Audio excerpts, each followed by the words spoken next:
I'm really frustrated with our world right now that keeps talking about women empowerment, but the empowerment is an abortion for their children and for their life. There's nothing empowering about that. What's empowering is telling a woman, you have the ability to do this. You can stand. You can hold a job. You can go to school. You can do these things. There are people here who can help you and walk alongside you and walk this journey with you. That's empowerment.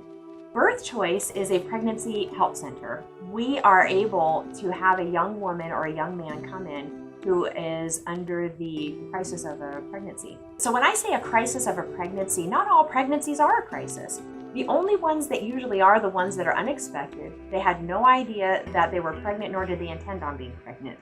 If we can help them to calmly be able to make decisions for their life that they can be proud of later on, then that's going to help them in their future. As we know, a lot of women choose abortion and their children don't live because the circumstances that they're in are not something they feel like they can overcome. I want to help them to see. The people who work here want to help them to see there's another way. It might be hard. In fact, it will probably be hard. But you don't need to believe the world that you can't do this. Our compassion and our heart and our desire is to minister to that woman who cannot see who she is and the strength that she can be holding in this time. I can't even tell you, there's nothing else that I would ever do. I can't imagine that God would have had me on a different road. The women need to hear the message that we have to tell, that they are worthy, their children are worthy, that there is hope, that this isn't their end, it's just a new beginning. We had something pretty exciting that happened from our interview that we did with you on the Vine. There was a young woman who heard about our services from the radio show. And she was in the midst of her questioning period of what do I do? I don't know how I'm going to handle this new journey. This is an unexpected pregnancy. I don't know what I'm going to tell my husband and how we're going to be able to get through this. And because she heard of our interview on the Vine, she was able to come here and get the services and talk with a coach and have the courage to be able to stand and say, I want to have this child and have this pregnancy.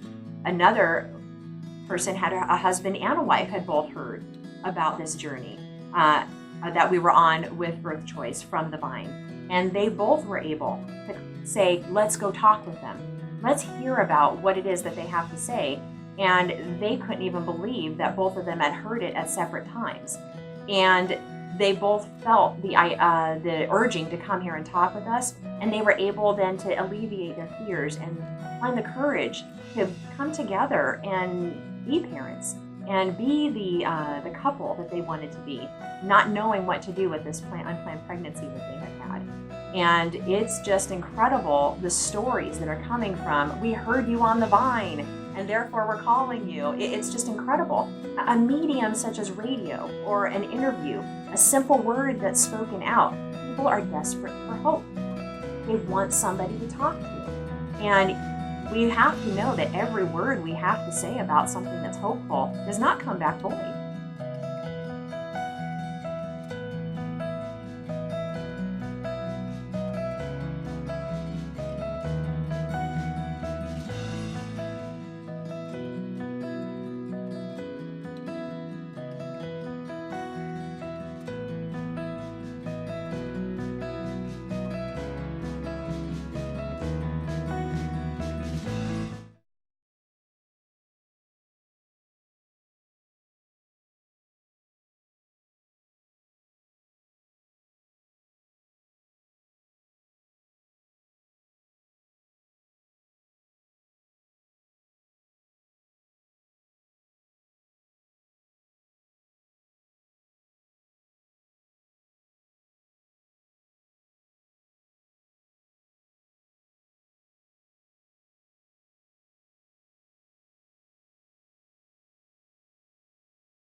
So if I think of a question, what should I Ask do? away.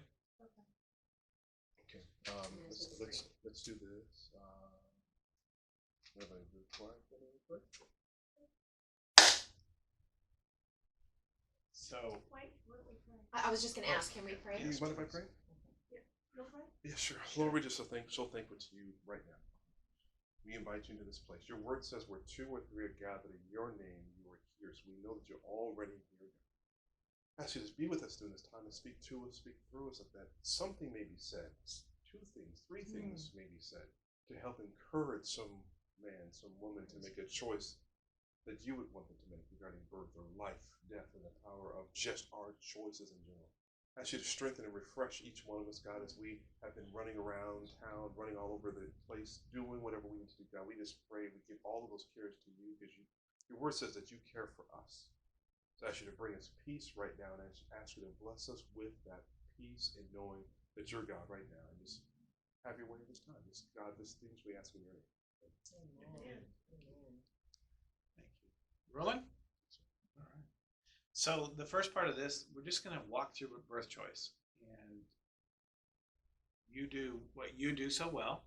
And then when we have questions, we just ask questions. Okay. And then what I would love for you to do is anytime we ask you a question, just repeat it back to us, and not in the form of a question. So if I say, so tell me what birth choice is about, say, well, birth choice is about. So that way we'll never have to be in it, and then that way the piece will be condensed for you. Sounds good. But what I'm looking for here is just be real, because that'll really translate. Okay. And then when I get nervous, I get tics. Just FYI, it's a little Tourette's type of a thing. So I'm just going to try and do my best to be conscious of it. Yeah. Well, and that's another reason why I want to do the Q&A, because it's just us here. Okay. Whatever makes it on the thing makes it, and whatever doesn't, it doesn't. All right. Sounds good. So just maybe start with the history of birth choice. The history of birth choice is an actually exciting one. When birth choice was first started, it was in 1989, and it was in response to what was happening after the Roe v. Wade decision.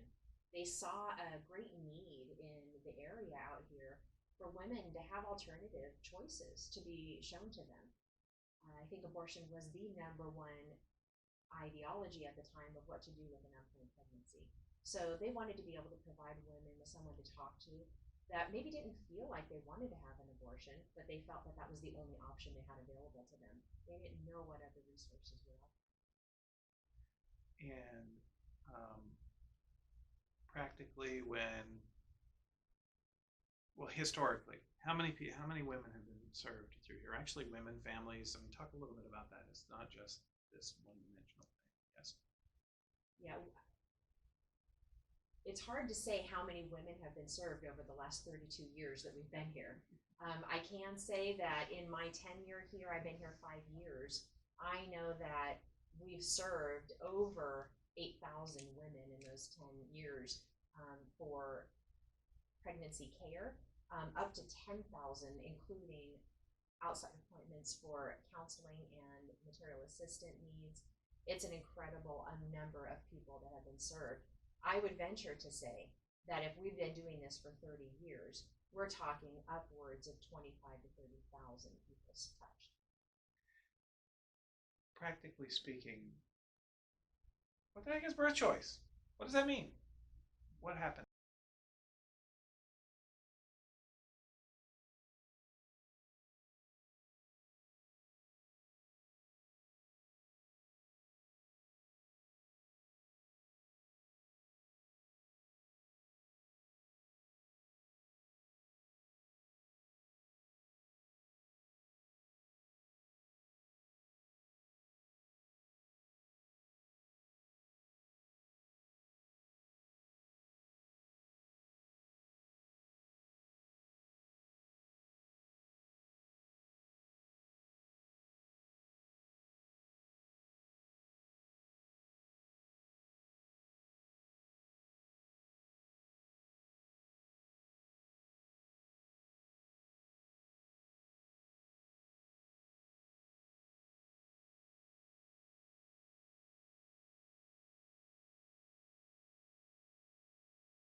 or a pregnancy resource center. There's two different types of vernacular that's out there in our industry right now. I prefer the pregnancy help center idea in the sense that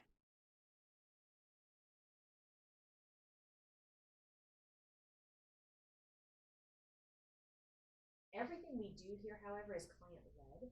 So all of the people who come here sit with their coach, but they lead their coach on their needs.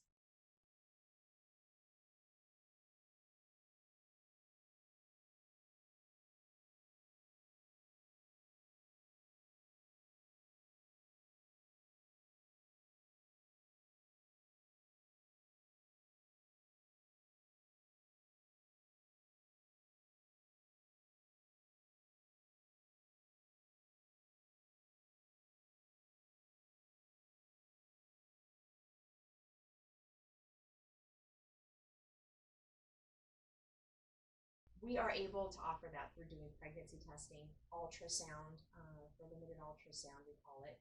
And it's usually through the 6 to 12 month of pregnancy. And from there, we have pregnancy care classes as well as parenting classes. And they can earn points to then garner items from our material assistance boutique. You said the crisis of a pregnancy. Unpack that a little bit, because it just left out there by itself would be like, what? Yes. To some. To others who totally understand it. So kind of unpack why it would be termed that in that space.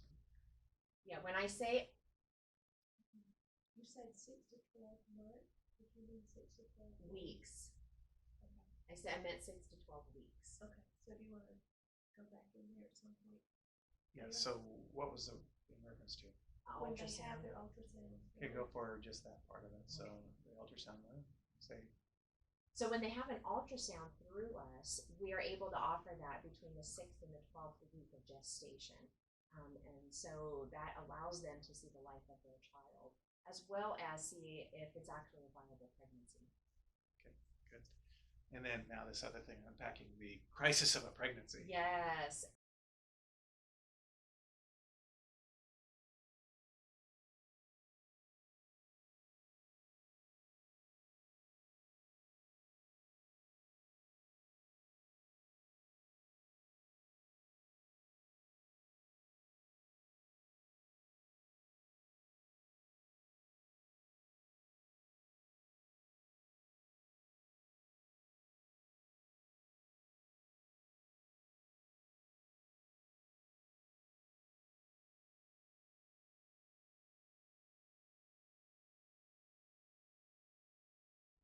What does the crisis pregnancy look like for a 20-year-old versus a, I'm going to say 50-year-old, but I don't know what the age is, so maybe you could fill me in on that. Yeah, so a crisis pregnancy for a 20-year-old is very different than that of a, say, a 40-year-old. The 20-year-old is thinking about their future of their life. They have no idea what the future holds. They don't have a lot of adult life experience to be able to glean from. They're thinking about maybe the job that they just got, the scholarship that they have. How are they going to finish schooling? Mom and dad might kick me out. Those are the things that are the most pressing upon their mind. All of those are very difficult things to overcome for a young person because they don't have the experience of knowing that those things are overcomeable, if that's a word I can use. Right.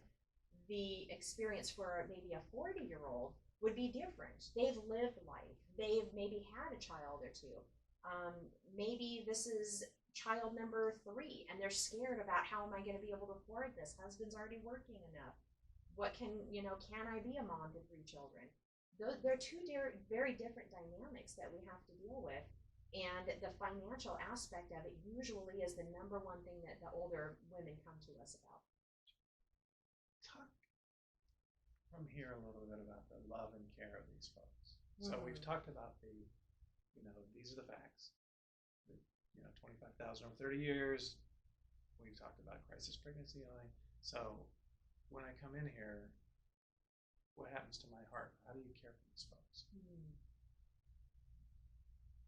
So the way that we are able to care for the people that come to us, mostly women, and sometimes we're allowed to minister to some men. It's very divergent depending on the type of person that is coming, what they're coming to us for. But the basis of all that we do is out of a heart of love and care for them. That might sound a little redundant, but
it is for those of us, including me, who've been through an unplanned pregnancy as a young person. I had mine when I was 19, and it's a frightening journey. You don't know who to help. You don't know who to ask for help. You don't know what your future is going to hold or what is going to be the world that's surrounding you. And the world tries to make everybody believe that this is the end of their life. Their life has now ended because a child has come in, when that's actually the opposite of what the truth is. Their life is just beginning, but in a brand new way. There's newness of life coming into their world that they can now have the opportunity to raise up so that that person can now have an opportunity to live life for what they were meant to be here for. And it's just a change in circumstance. It's a change in the way you do things. Your life becomes renewed. So our care and our compassion towards them is that we get where they are. We want them to understand that there is help and hope out there. This isn't the end. It's just a new beginning. Why do you do this? Oh boy, why do I do this? I do this because I believe God called me to it. And that's really the best answer that I can give you. The background, a little bit of my story is, like I just told you, is that at 19, I did have an unplanned pregnancy. And my son ended up being special needs. So for the first year of his life, he actually spent mostly in and out of the hospital. I lost my job. I had to live on welfare. I was on food stamps. It was a brand new world that I had never been in before. I've never been in such a circumstance. And I ended up, I'm couch surfing for a little while. And I was a young, very naive young woman. That grew me up really, really fast. I had to make decisions for the life of my child and had to decide what I would believe about myself. When other people were maybe saying things that were negative towards me, like I wasn't a good mother, or look at your kid sick again, what are you doing to, are you able to take care of your child? Is that why he's sick all the time? Thankfully, we found out that he actually, I shouldn't say thankfully, but we did find out that he had a genetic disorder that caused these illnesses in him. It wasn't me being a bad mother. But we didn't find that out until he was about 6 months old. So I lived under a lot of oppression. I lived under a lot of fear, thinking that I am just this terrible mother that can't take care of this child, and that what everybody was saying about me must be true. And when I found out that he had this genetic condition, not only was it gut-wrenching because I'm now 20, but I'm alone. I don't know what to do. I have no ability to understand what this new world that I just entered into was. And it was a whole new start with my journey with the Lord, in trusting Him in a different way than I ever had to before. And it's a powerful and profound story at that time, because God did bring healing to my son, who was dying at the time in the hospital. And I had to make certain decisions about what my life was going to be like. Those decisions are made every single day when we have children. My heart and my compassion towards the women that are here is they're now deciding for the life of their children. And I remember that moment. It's going to choke me up. I remember that moment when I was sitting in the hospital, and they couldn't find another vein to put an IV in, and they had the intubation tube had mold on it. There's no way he could survive this experience, is what I was being told. And I look at that and I remember thinking, today is the day of decision. I'm either gonna live with my child tomorrow, and he's gonna wake up and live another day, or I'm gonna live without my child. And I remember feeling like this is totally out of my hands and it's not my choice. I don't have any control over what's happening around me. And I think that in the same way, a lot of women feel like that too, who are dealing with an unplanned pregnancy. I know the fear I felt when I had my unplanned pregnancy, but this ramped it up a whole new level because of the distress that I was under. Having to make decisions about the life of another human being that's right there in front of you has to be the most grave circumstances that a woman is going to be in. Thankfully, my son survived and he did live. But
You're called to this.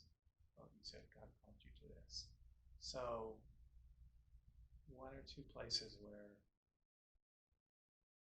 I'm trying to replay it in my mind to go, okay, I'm called to this. So this is going to be my life. Yes. Thank you, Lord. I'm going to be dealing with this question that you had to answer, but I'm going to deal with it every day, multiple times in a day. yes. Thanks, God. Right? In some ways, you kind of go, I know. Well, so I can go into the story too if you want me to, how I realized that God was calling me. yeah, If you sure. want me to. Yeah, please. So, but my kids were almost all the way out of high school by the time I took this position. I have 3 children, and when my youngest was in his senior year, I had already taken 2 years off of work because I became very ill. I didn't realize that I had something called celiac disease, and so my previous job I had to quit to be able to recover from how sick I was from this illness. So I took 2 years off, and during those 2 years, I just honestly sought the Lord. I made a deal with my husband of saying, listen, I'm not working, but how about if I'm able to take from 6 until 12, and I wanted that to be my study time. And so I just dug into the Word on a daily basis, and that was like a deal we made, is that my time can be from 6 to 12, and every day that could be my time in the Word, so that all these years that I've wanted to do certain studies, and I've been raising kids, I haven't been able to take the time to do.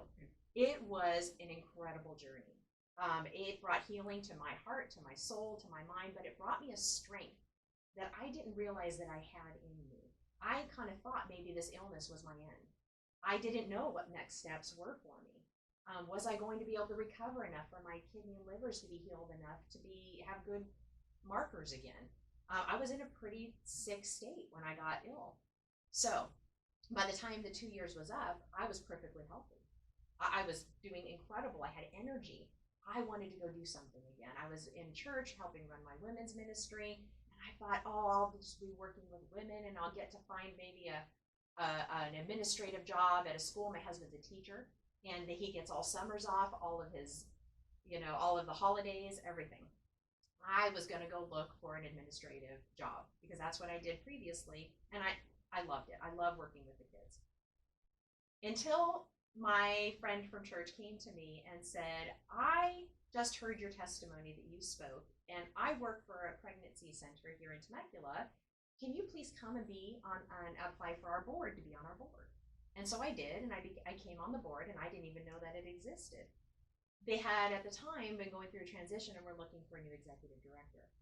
And I was volunteering quite often there to keep things running because they didn't have an executive director at the time, until I started realizing I'm here an awful lot doing this, and I have a feeling I'm about ready to be told by the Lord that I might have to do this as my job. So I kind of backed off a little bit, thinking, okay, if I'm not here as much, maybe I don't have to do as many things. You know, I have to tell you, I went to 3 board meetings. They kept searching and searching for someone. They didn't find somebody. And I left that third, each time the Lord told me to put my hat in the ring. And I said, nope, not going to do it. My last son is graduating high school. I am not working a full-time job. I want to be going on traveling with my husband during the summer. And by the 3rd time that we had our board meeting, the Lord did not actually let me leave the building. My stomach started hurting so badly that I could not even stand up any longer. The pain was, the closer I got to the door, the worse my stomach hurt. I sat in the chair. I knew exactly what was happening. And I said, forgive me, Lord, I'm being obstinate. I'm being completely obstinate. If this is what you want to do with my life, Lord, I am your servant, have your way. I tell my friend, all right, I'm going to throw my hat in the ring. And he says to me, finally, I've only been waiting for you to say something. So, you know, and it took a while. I was me and another gal that they found, she's a wonderful gal. And so I thought, ooh, they'll pick her, no problem. It was just the journey of throwing my hat in the ring that the Lord wanted me to do. But it ended up that they did choose to hire me for the position. And my life changed dramatically from that moment on. I felt that the Lord had given me a very clear vision of not 1 center, but 5 centers that were to be built in the next 5 to 7 years. And I just sat there in shock, going, I know what it's going to take to make that happen. And I all right. There were no words. I literally sat there stunned, feeling as if this is far bigger than I had expected. I kind of agreed to do this, Lord, and now you're telling me I'm going to do this way over here. So my desire, honestly, is to be a help to these women. And I had to die to my dream of just traveling with my husband and having a special needs son. We've had a different life. In order to even go on a date, we had to have a respite care worker there to take care of them, which was maybe 3 hours once a week. And or every other week, depending on, you know, how much money was there for the program that would allow the person to come. And you don't have a lot of money, and so you're going to little dates here and there. So we had a different dream, but the Lord, in His wisdom, knows that His dreams we would want His dreams. So He redirected my dream and made it His dream. And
The calling question that I wanted to ask was,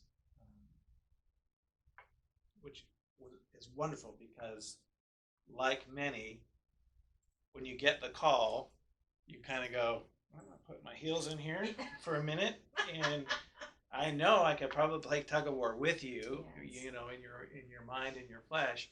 So on that basis, where it's like, okay, I'll take it, and then there's this new challenge of like, I'm so glad you said so. Look what I've got for you. exactly. So that can sound ominous, but I'm going to guess that along the way there were things that happened that just solidified your heart, and he created experience after experience for you. Can you talk a little bit about that journey? That first it's this big thing, like I don't want to do this, okay, I'll do it, and then it's like now you're going to do something bigger, and your dream became his dream. What's he done for you in that? So how the Lord has solidified this in my heart so that in the journey of becoming what he wanted me to become was women that I ended up talking to that came to me at a later date and said, had I not been able to run into you, had I not had you talking to me or your center not being open and around, I would not be where I am right now. The thank yous, the women that we've helped, the women that we know have had the option for life for their children and been able to have their babies that they bring back to us. I'm doing a conference this Saturday, and the most incredible thing that happened was a young woman who in the very beginnings of me being in Temecula came to one of our trainings. And she, at the time, had not told anybody that she had had an abortion. So she sat with me, and in her testimony that I just heard, she was so scared to talk to me, thinking that I'd kick her out of the center or I wouldn't have anything to do with her because she's broken, and we want people who are healthy doing this kind of a thing. And her testimony was that I was able to be kind and gracious and loving to her. And I wish I could remember the whole time I was speaking to her, because I vaguely remember even being in the training with her, which hurts my heart because I'd love to remember everything about it. But just hearing that story 5 years later, hearing those stories that along the way, people saying, oh my gosh, you talked to my daughter, you talked to my nephew, you talked to my niece. They were able to have their child, or they changed their mind, or you were able to help them. You don't understand the lives that you touch. You don't understand how that little bit and a portion of you putting on Christ and being his hands and feet has actually changed somebody else's life. Those are the moments that are unexplainable, but they keep you going because you know that that's why you were brought. So there was a thing that happened. We interviewed you on the Vine. Yes. And it was, I don't know how long, 10 days, maybe 15 days before we actually ever got it on the air. And so we did, I'm telling my part of the story. So we did all of this, and we put it on the air, and as we normally do, we're going through our normal stuff. And then we come to the car show. So that was on the Monday, and then on the weekend we come to the car show. And all through the car show we're doing the thing, and then we leave. We're getting ready to leave, and we come to say goodbye to you. And I would love for you to reenact that conversation, basically, which started with the words, "Did you hear what happened?"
One follow-up question on the back to the birth choice. That was wonderful. That's exactly what I was hoping you would say. And actually, you added a story. That was awesome. operating in today's climate, and I'm not sure if you can answer that or you want to answer that, which is totally fine, with the one political party going that, talking about New York in particular, where it's not late term abortion, it's basically what I would call murder. But operating birth choice in this climate and being in a liberal state, speak to that